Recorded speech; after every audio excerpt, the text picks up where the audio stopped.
Bismillahirrahmanirrahim. Assalamualaikum warahmatullahi wabarakatuh. Perkenalkan, kami dari kelompok 10 Manajemen Resiko dengan anggota 1 Afifah Nusaibah Al-Mustaqimah dengan nomor NIM 191231021. Yang kedua ada Mbak Asyifah dengan nomor NIM 191231030. Yang ketiga ada saya sendiri, Yovan Khori Akila dengan nomor NIM 191231033. Dan yang keempat ada Mbak Fitri Nurnitasari dengan nomor NIM 191231036. Di sini kelompok kami ingin mempresentasikan hasil diskusi kami, yaitu tentang manajemen risiko zakat.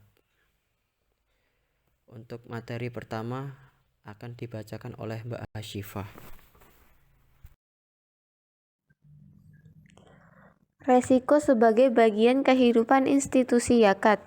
Masa depan institusi zakat akan sangat ditentukan oleh kemampuan manajemen pengelola zakat dalam menghadapi berbagai perubahan yang pesat yang terjadi saat ini. Tidak dapat dielakkannya globalisasi, pesatnya informasi dan teknologi, serta inovasi keuangan komersial maupun keuangan sosial menjadi semakin kompleks, dinamis, dan kompetitif. Kondisi ini berpotensi meningkatkan deraan risiko terhadap institusi zakat, di mana semua risiko ini mutlak harus dikelola.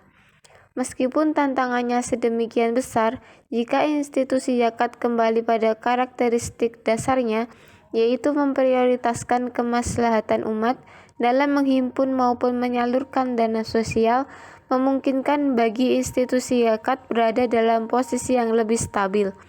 Namun, hal ini bukan berarti institusi zakat bisa pasrah begitu saja pada kegagalan atau kerugian. Jangan sampai lupa, jika tidak mampu mengelola resikonya dengan baik, maka akan merugi bahkan gagal. Muzaki pun akan beralih dari institusi zakat dan memilih menyalurkan sendiri zakat infak sedekah, bahkan wakafnya langsung kepada penerima yang lebih berhak karena merasa institusi zakat tidak amanah dalam mengelola dana sosialnya. Pada intinya, institusi zakat harus mulai mengelola resikonya, mulai dari menetapkan tujuan dan strategi manajemen risiko, mengidentifikasi risiko, mengukur risiko, memitigasi risiko, dan melakukan monitoring serta pelaporan terhadap implementasi manajemen risiko yang dilakukan.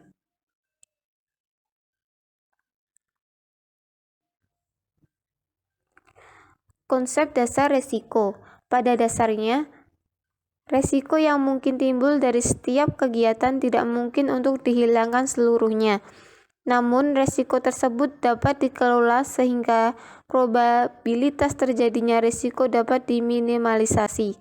Dalam hal merespons setiap risiko yang mungkin terjadi, setiap individu tentunya memiliki reaksi tersendiri yang dapat dikelompokkan menjadi 1.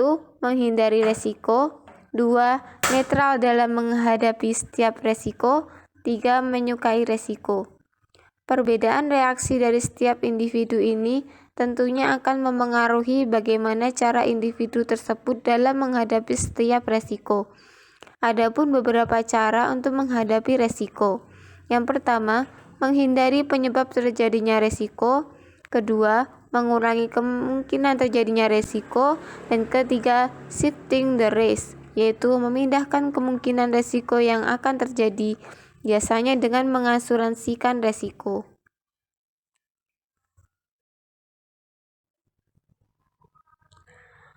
Pandangan Islam terhadap risiko.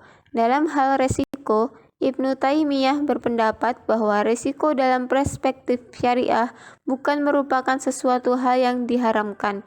Hanya saja bahwa Allah dan Rasul-Nya mengharamkan memakan harta secara batil, yakni harta yang diperoleh dengan cara batil, meskipun hal tersebut tanpa risiko. Pada hakikatnya, risiko tidaklah haram. Berdasarkan pendapat tersebut, risiko dapat dikategorikan menjadi 1. Permissible risk, 2. Non-permissible risk, ketiga tolerable risk yang dapat dihindari.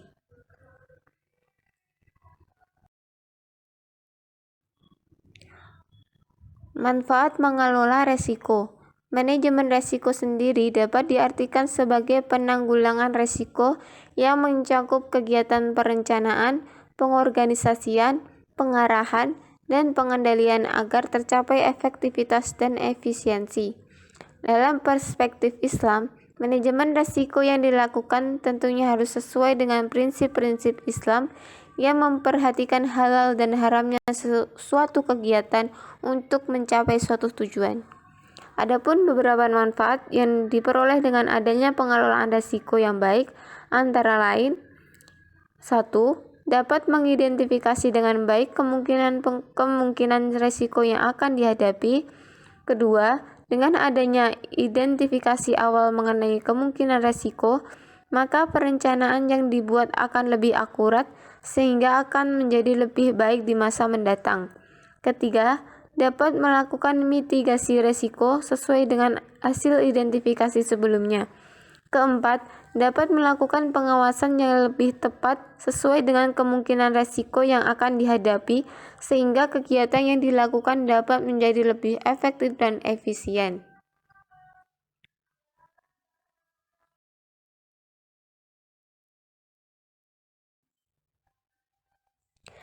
Model manajemen risiko institusi zakat.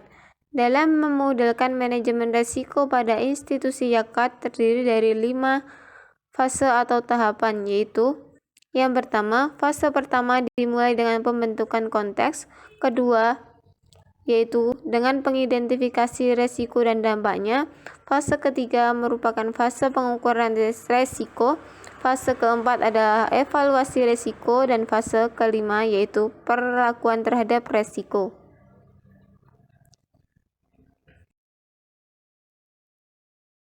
Baik, selanjutnya ada proses identifikasi manajemen risiko institusi zakat.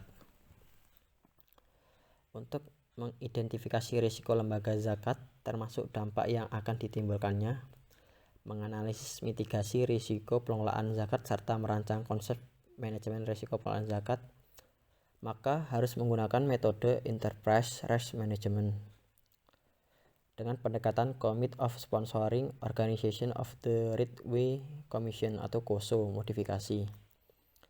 Teknis analisis data dalam ERM COSO modifikasi adalah pengembangan dari ERM COSO yang meliputi proses identifikasi risiko, pengukuran dan pemetaan risiko, pengelolaan risiko, dan perencanaan strategis mitigasi risiko dalam manajemen organisasi pengelola zakat. Langkah pertama dalam manajemen risiko adalah mengidentifikasi risiko-risiko yang ada di institusi zakat. Dengan melakukan identifikasi, institusi zakat dapat memperoleh sekumpulan informasi tentang frekuensi terjadinya risiko, informasi mengenai dampak apa saja yang dapat ditimbulkan oleh risiko tersebut, tingkat kecepatan terjadinya risiko, bahkan tingkat kerentanan institusi zakat dalam menangani risiko tersebut. Pada dasarnya, identifikasi risiko dapat dilakukan dengan bertanya kepada ahlinya. Pendapat ahli dapat diperoleh dengan wawancara mendalam daripada satu orang, sekelompok orang, atau melakukan diskusi kelompok. Pihak yang diwawancarai atau dilibatkan dalam FGD adalah mereka yang dianggap ahli. Dalam konteks identifikasi risiko institusi zakat, terdapat beberapa kriteria untuk disebut ahli. Pertama, mereka yang secara rutin bergelut atau menangani pengelolaan zakat, misalnya staf divisi penghimpunan zakat mengenai risiko dalam penghimpunan zakat. Yang kedua, ada mereka yang berpengaruh atau dapat mempengaruhi kebijakan strategis institusi zakat, misalnya kayak pemimpinan institusi zakat.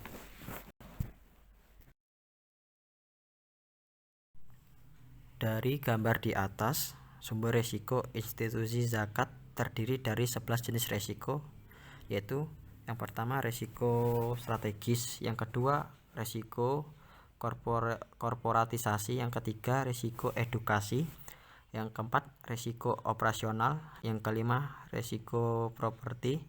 Yang keenam, risiko amil dan relawan. Yang ketujuh, risiko muzaki dan mustahik.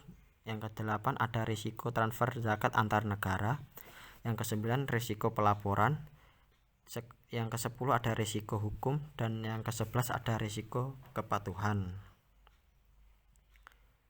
Risiko strategis terdiri dari risiko visi misi, pencapaian tujuan, dan risiko reputasi.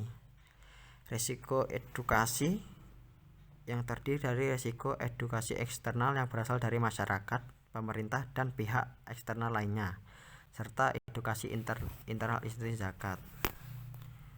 Sementara risiko operasional terdiri dari risiko dana penghimpunan, dana penyaluran, dana produktif, penghimpunan zakat, pengelolaan dana zakat, penyaluran zakat, infrastruktur jaringan atau IT, kerjasama, mitra, pengembangan program, kepemimpinan, kompetisi, dan kejahatan penipuan.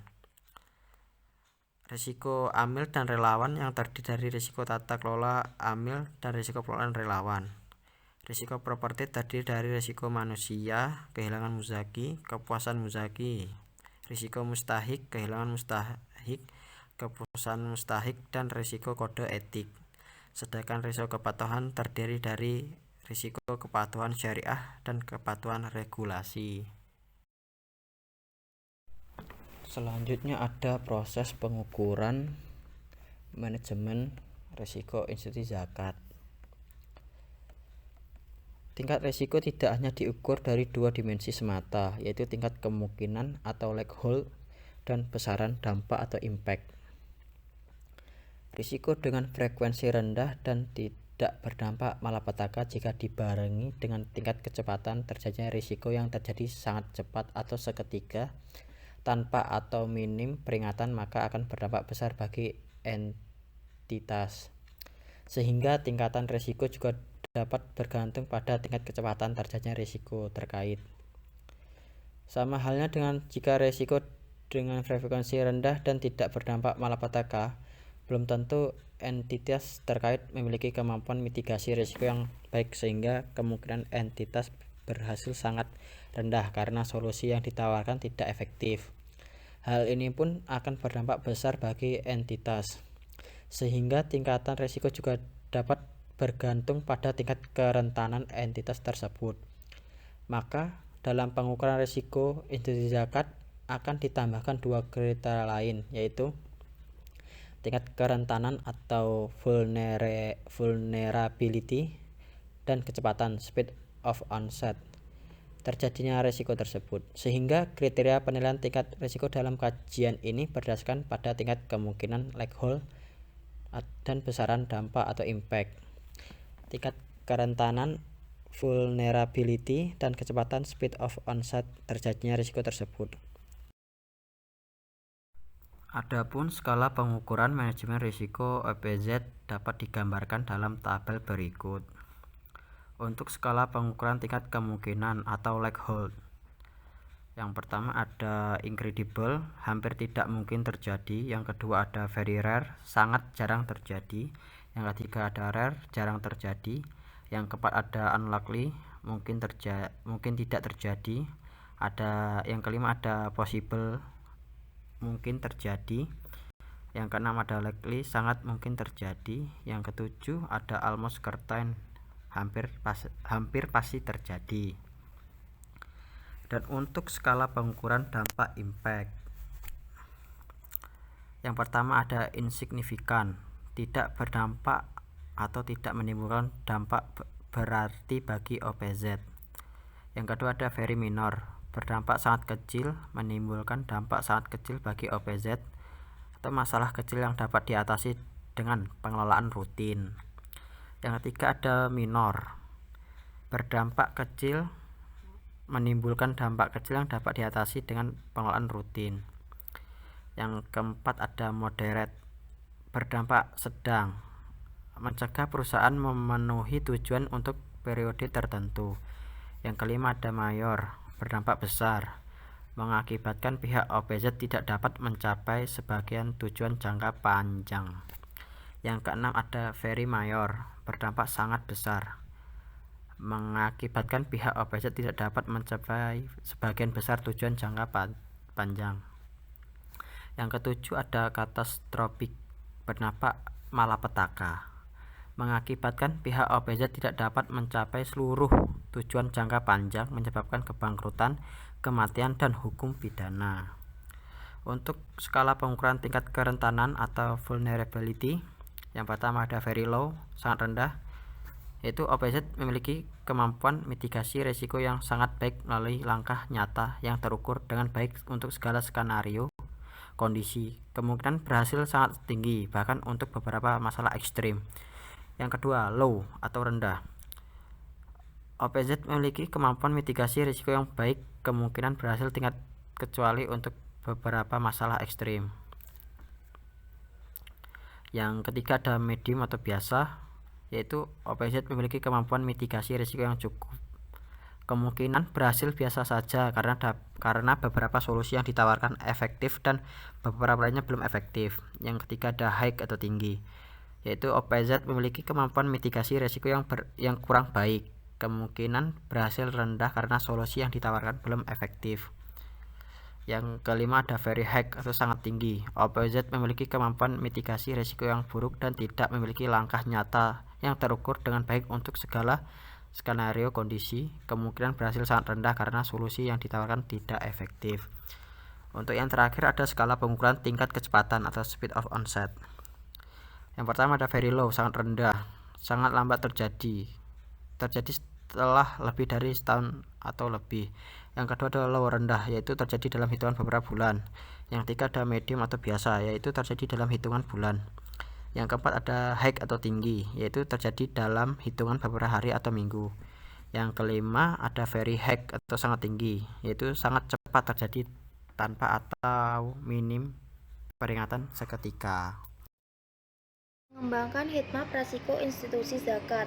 Pengukuran risiko institusi zakat berbeda dengan pengukuran risiko pada institusi komersial maupun institusi sosial lainnya. Mengapa demikian?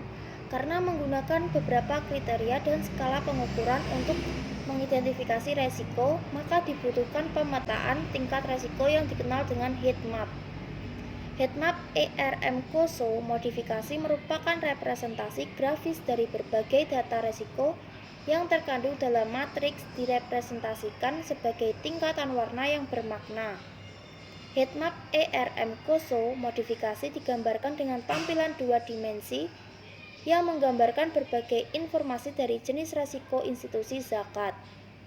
Gambar di samping ini merupakan pemetaan risiko dengan menggunakan heatmap berdasarkan 4 kategori area risiko. Berdasarkan kecenderungan peluang terjadinya risiko dan dampak yang diakibatkan, heatmap ERM COSO modifikasi terbagi menjadi 4 tingkatan penerimaan risiko, mulai dari tingkatan yang sangat tinggi sampai dengan tingkatan yang sangat rendah. Digunakanlah 4 warna untuk mempermudah dalam melakukan pembeda pada setiap area risiko. Setiap warna menunjukkan besarnya risiko, yaitu menggunakan warna merah untuk area risiko ekstrim, warna orange untuk area risiko tinggi, warna kuning untuk area risiko biasa, dan warna hijau untuk area risiko rendah. Selanjutnya ada proses mitigasi risiko institusi zakat, yang secara garis besar mitigasi risiko pada institusi zakat dibagi menjadi 5 tingkatan tanggapan terhadap risiko, mulai dari tanggapan yang sederhana hingga tanggapan yang membutuhkan sistem secara kompleks. Penjabaran dari kelima tanggapan tersebut antara lain: 1. Menghilangkan risiko institusi zakat dengan menghapus bahaya tertentu yang muncul dari aktivitas terkait institusi zakat sehingga risiko tersebut tidak lagi menjadi ancaman bagi institusi zakat. Yang kedua, mengambil tindakan untuk tidak melakukan aktivitas yang memungkinkan terjadinya risiko sehingga institusi zakat akan lebih berhati-hati dalam mengelola dana zakat. Ketiga, mengurangi kemungkinan terjadinya suatu risiko dan dampak kerusakan yang dihasilkan oleh suatu aktivitas dalam institusi zakat dengan memindahkan risiko yang muncul kepada pihak lainnya. Keempat, mengurangi kemungkinan terjadinya suatu risiko dan dampak resiko dengan membagi resiko institusi zakat dengan pihak lain di luar institusi zakat. Kemudian yang terakhir, menerima resiko tersebut sebagai bagian penting dari aktivitas pengelolaan zakat. Macam-macam resiko operasional. Yang pertama, resiko dana penghimpunan. Resiko dana operasional merupakan resiko yang diakibatkan oleh kegagalan atau tidak berjalannya proses internal manusia dan sistem.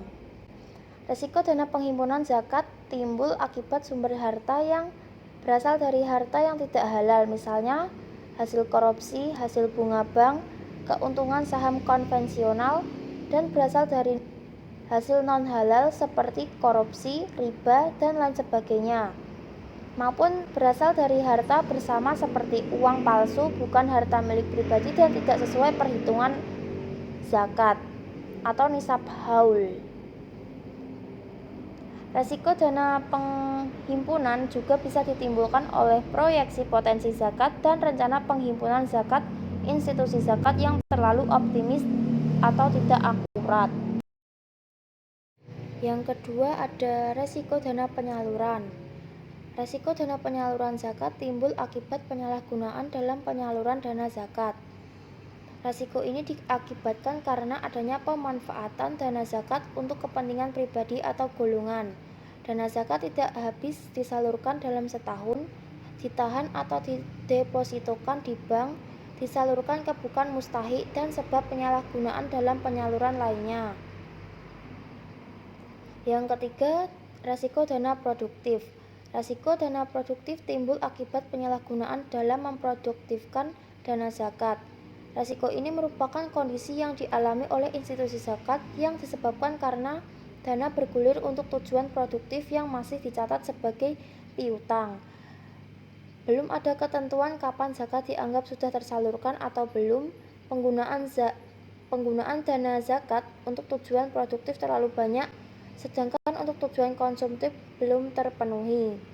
Dana zakat produktif per mustahik terlalu kecil, digunakan sebagai dana bergulir lebih dari 1 tahun, kurang efektif karena mustahik tidak dibekali dengan keahlian yang dibutuhkan, dan lain sebagainya.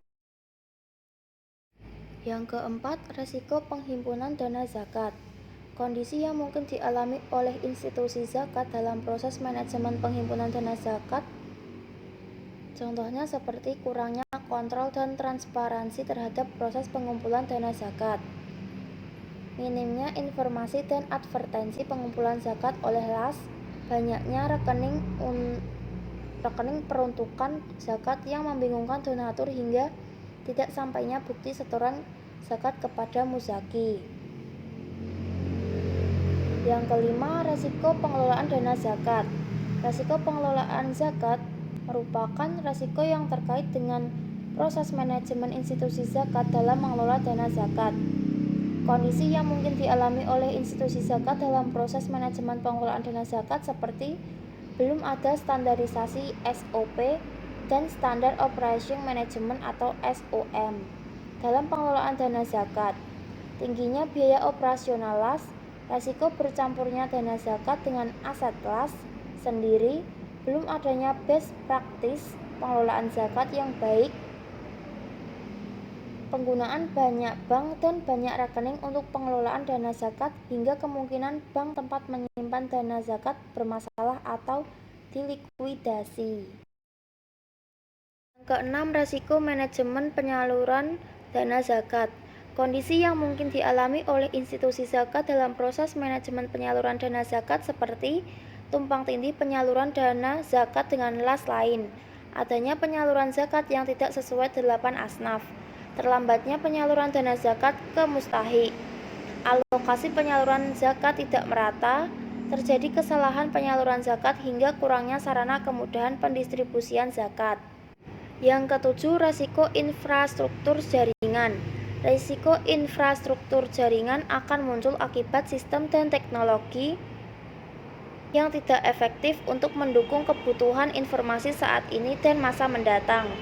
Resiko-resiko yang termasuk dalam resiko ini antara lain rusak atau lumpuhnya sistem IT, belum adanya sistem teknologi informasi standar yang mendukung, tidak tersedianya database muzaki yang komprehensif, kurangnya kemudahan membayar zakat melalui teknologi terkini seperti e-banking, SMS banking, terus kurang baiknya kualitas jaringan atau teknologi dan manajemen operasional aplikasi jaringan dan sistem database hingga data hilang terkena virus komputer.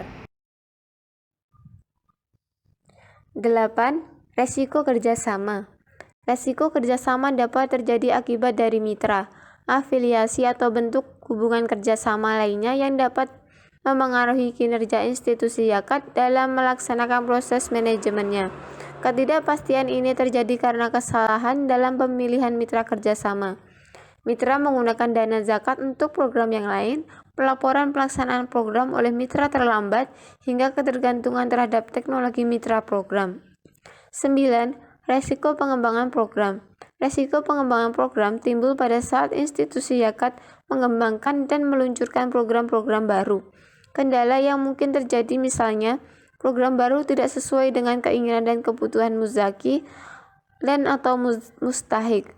Budget melebihi kemampuan institusi zakat, program-program hanya saling contoh dan kurang inovatif hingga tidak efektifnya monitoring dan evaluasi masing-masing program.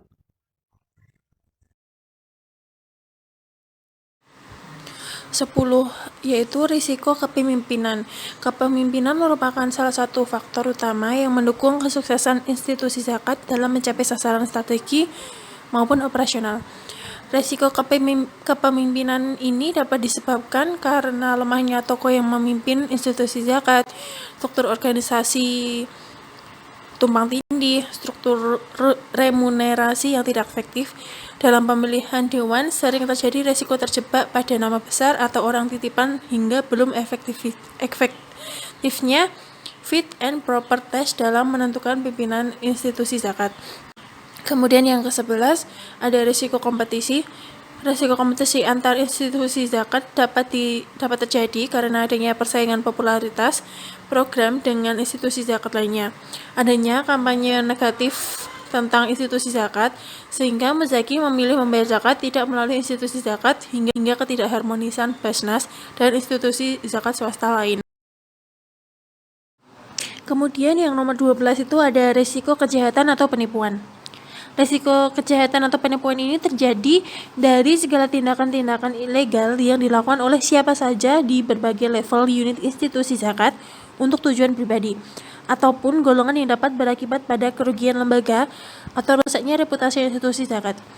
Risiko ini dapat muncul akibat petugas amil dan mustahik melakukan manipulasi data, terjadinya perampokan dana zakat yang dibawa amil hingga adanya sindikat mustahik, yaitu pengajuan proposal bantuan ke beberapa institusi zakat.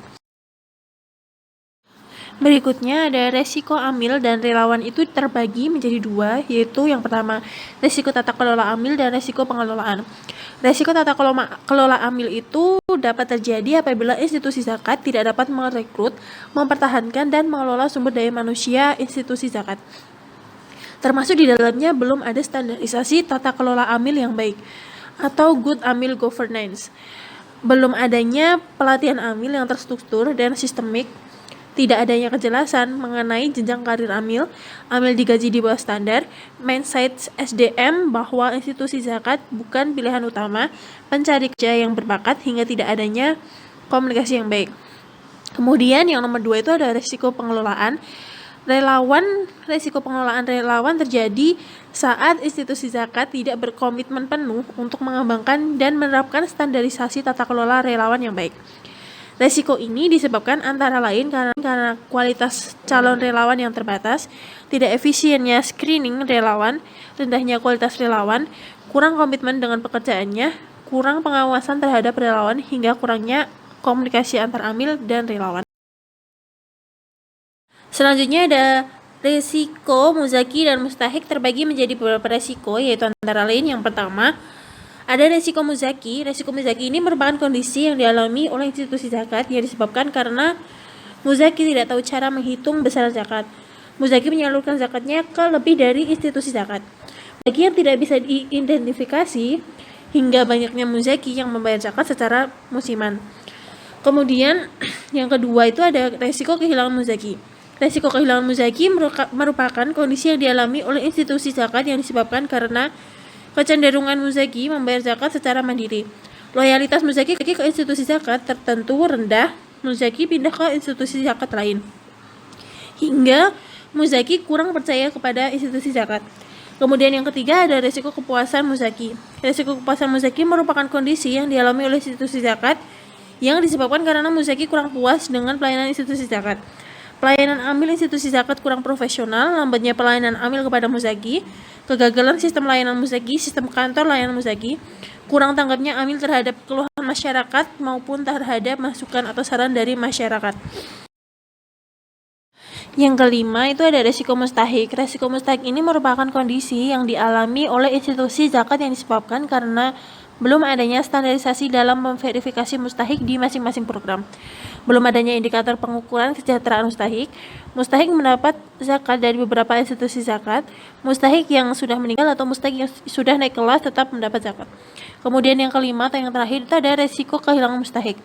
Resiko kehilangan mustahik ini kondisi yang dialami oleh institusi zakat yang disebabkan karena lokasi mustahik yang susah dijangkau. Banyak mustahik yang tidak teridentifikasi oleh institusi zakat, domisili mustahik tidak tetap, hingga mustahik tidak memiliki tanda pengenal atau KTP. Selanjutnya ada resiko kepatuhan. Resiko kepatuhan syariah itu timbul sebagai akibat dari tidak dipatuhinya atau tidak dilaksanakannya peraturan-peraturan atau ketentuan-ketentuan syariah yang telah ditetapkan. Resiko ini dapat timbul disebabkan antara lain karena kurangnya kompetensi DPS yang dimiliki institusi zakat, belum adanya peraturan pelaksanaan audit syariah, belum adanya institusi publik atau swasta yang berwenang dan atau kompeten melakukan audit syariah, hingga resiko ketidakpahaman seluruh level unit institusi zakat tentang syariah. Kemudian resiko kepatuhan regulasi itu timbul akibat dari tidak dipatuhinya atau tidak dilaksanakannya peraturan atau ketentuan yang berlaku dan yang telah ditetapkan oleh regulator. Resiko ini dapat timbul disebabkan antara lain karena seluruh lapisan institusi zakat kurang paham regulasi zakat. LAS nasional hanya boleh memiliki satu perwakilan di setiap provinsi. Belum dimilikinya perangkat pengawasan oleh Basnas, adanya dualisme otoritas zakat yaitu Basnas dan Kemenak, hingga peran ganda Basnas sebagai regulator atau otoritas dan operator. Mungkin cukup sekian presentasi dari kelompok kami tentang manajemen risiko zakat. Apabila ada salah atau kurangnya materi dari penyampaian presentasi kami tadi, mohon untuk dimaafkan. Wali taufiq wal hidayah, waridha wal inayah. Wassalamualaikum warahmatullahi wabarakatuh.